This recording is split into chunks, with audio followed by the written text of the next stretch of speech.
न्यायालय ने फिर एक बार आरक्षण की सीमा के प्रति अपना जो फैसला सुनाया है उस पर बहस ही नहीं बल्कि राजनीति भी तेज हो सकती है। ये एक बड़ा बदलाव है कि पटना हाईकोर्ट ने गुरुवार को राज्य में सरकारी नौकरियों और उच्च शिक्षण संस्थानों में पिछड़े वर्गों, अनुसूचित जातियों और अनुसूचित जनजातियों के लिए आरक्षण सीमा 50% से बढ़ाकर 65% करने की बिहार सरकार की अधिसूचना को रद्द कर दिया है। अदालत ने आरक्षण में बढ़ोतरी की संवैधानिकता को चुनौती देने वाली याचिकाओं की सुनवाई करते हुए यह फैसला सुनाया है। याचिकाकर्ताओं का तर्क था कि राज्य सरकार द्वारा आरक्षण सीमा में की गई वृद्धि उसके विधेयी अधिकार से अधिक है।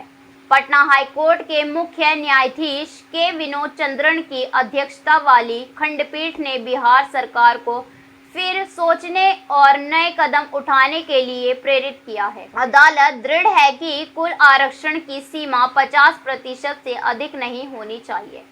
गौरतलब है कि पिछले नवंबर में बिहार सरकार ने 2 आरक्षण विधेयकों के लिए एक गजट अधिसूचना जारी की थी। एक अधिसूचना से सरकारी सेवाओं में रिक्तियों को भरने के लिए आरक्षण कोटा को 50% से बढ़ाकर 65% कर दिया गया। ठीक ऐसी ही बढ़ोतरी SC, ST और OBC के लिए शैक्षणिक संस्थानों में प्रवेश के लिए की गई। इसके अलावा आर्थिक रूप से कमजोर वर्गों EWS के लिए अतिरिक्त 10% आरक्षण को मिला दे तो बिहार में कुल आरक्षण की सीमा 75% तक पहुंच जाती है।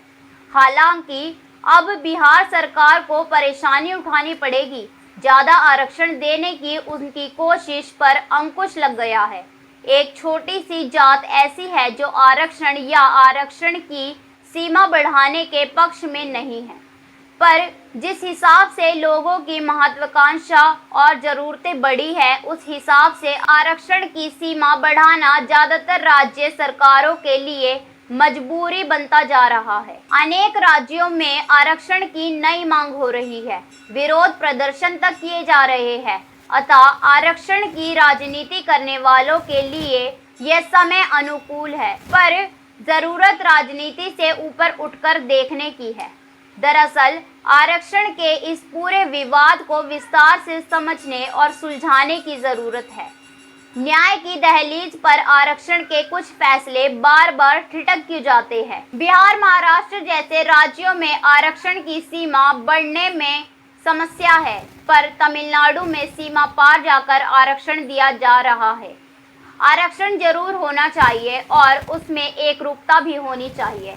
राज्यों में बहुत से अलग अलग आरक्षण सीमा उचित नहीं है। जहां तक संविधान में समानता के मौलिक अधिकार के उल्लंघन का प्रश्न है तो उसे आरक्षण के संदर्भ में नहीं उठाना चाहिए। जहां भी जरूरत है आरक्षण जरूर मिले, पर उसके नियमों में एकरूपता हो। परिस्थिति विशेष में इंदिरा साहनी बनाम भारत संघ के मामले में 50% की अधिकतम आरक्षण सीमा तय की गई थी, पर अब उससे आगे बढ़ने की जरूरत है। अगर राज्य सरकार को आरक्षण बढ़ाने का अधिकार नहीं है तो केंद्र सरकार ही आगे बढ़कर जरूरी कानूनों में संशोधन करे ताकि अदालतों में आरक्षण की सीमा पर सवाल की नौबत ही ना आए।